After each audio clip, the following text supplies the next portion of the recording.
Hello guys, मी Anushka. Homeo गुरुकुलमध्ये तुम्हा सर्वांचं स्वागत. आज मी होमिओपॅथिक मधली कार्डस मॅरियनस नावाची रेमेडी शिकवणार आहे. साईडला जे पिक्चर दिसते स्लाईडमध्ये, त्यामध्ये कार्डस मॅरियनसचं पिक्चर आहे. फर्स्ट ऑफ ऑल ही जी रेमेडी आहे ती लिव्हर इनलार्जमेंटसाठी दिली जाते. माझी मेन फिअर ऑफ ॲक्शन काय असणार आहे की लिव्हर. त्यानंतर आपण याचं कॉमन नेम बघूया, सिलिबम, फॅमिली कंपोजिटिंग. आता आपण गायडिंग सिम्पटम्स बघूया. आता आपल्याला फर्स्ट ऑफ ऑल माहिती आहे की ॲबडोमेनचे 9 रिजन्स असतात. ठीक आहे. मधला जो असतो अम्बिलिकस, त्याच्यावरचा इपिगॅस्ट्रिकच्या उजव्या बाजूला जो असतो तो त्याला बोलतात राईट हायपोकॉन्ड्रियाक रिजन.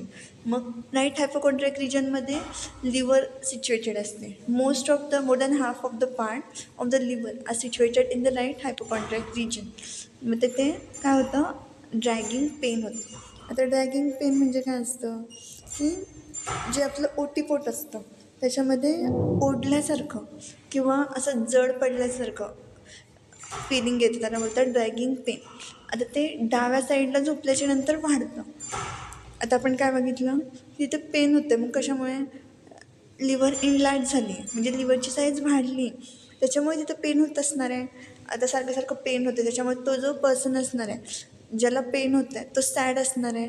नंतरला सारखा विचार करून अरे मला का दुखत असेल म्हणून तो डिप्रेस्ड होईल.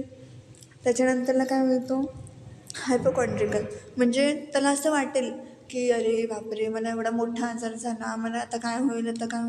त्याच्यानंतर त्याला चक्कर येईल आणि चक्कर झाल्याच्या नंतरला त्याच्या फोरहेडमध्ये म्हणजे डोकं दुखेल. इन शॉर्ट, म्हणजे फर्स्ट ऑफ ऑल काय झालं, तो सॅड झाला. कशामुळे? की मला आजार झाला, माझं हे दुखतं आहे ते दुखतं आहे, मग डिप्रेशन आलं त्याला. त्याच्यानंतर तर हायपोकॉन्ड्रिकल झाला, म्हणजे की यार मला एवढा आजार झाला, हा आजार झाला, आणि नंतर मग त्याला चक्कर आली, ते डोके त्याला जड वाटायला लागलं, मग फोरहेडमध्ये त्याला पेन होत आहे. त्यानंतर आपल्याला माहिती आहे की लिव्हरचं काम काय, बिलिरुबिन आणि बिलिवर्डिन हे पिगमेंट्स देते ती. म्हणजे त्याच्यामुळे जो स्टूल असतो, नॉर्मल हेल्दी ह्युमन बीइंगचा स्टूलचा कलर असतो येल्लो. का? Due to presence of bilirubin and biliverdin in the stool. मग हा जो पेशंट असणार आहे त्याच्यामध्ये लिव्हरची साईज इनलार्ज झालेली आहे, त्याच्यामुळे त्याचा स्टूलचा कलर असणार आहे तो क्ले कलर असणार आहे. का? तर त्याच्यामध्ये बाईल पिगमेंट आहे ते नसणार आहे. आता ह्या पर्सनमध्ये स्टूल आहे ती हार्ड असणार आहे, नॉटी, आणि constipation alternative diarrhoea. Stool hard आणि नॉटी सेम सिलिशामध्ये आहे. सिलिशा बेबी किंवा मोठा माणूस जरी असेल सिलिशाचं, त्याच्यामध्ये पण स्टूल हार्ड आणि नॉटी असते. आता आपण नेक्स्ट गायडिंग सिम्पटम्स बघूया. हेमोप्टायसिस, म्हणजे ज्या वेळेला खोकला असतो कफवाला, त्या कफच्या मार्फत रक्त येतं बाहेर, त्याला बोलतात हेमोप्टायसिस. त्याच्यामध्ये काय होतं, नॉशिया, रेटचिंग आणि ग्रीन फ्लुइड ॲसिड. रेटचिंग म्हणजे काय की उबळ येते खोकल्याची. आता मळमळ होतं, नंतर उलटी, म्हणजे जास्त उबळ येणं, उलटीमध्ये रक्ताचं प्रमाण असणं, आणि ग्रीन ॲसिड फ्लुइड म्हणजे ग्रीनिश कलर पण असू शकतो. त्याच्यानंतर नेक्स्ट आहे लिव्हर डिरेंजमेंट झाली, मग त्याच्यासोबत काय काय सिम्पटम्स असू शकतात किंवा काय काय त्याच्यासोबत असोसिएटेड आहे.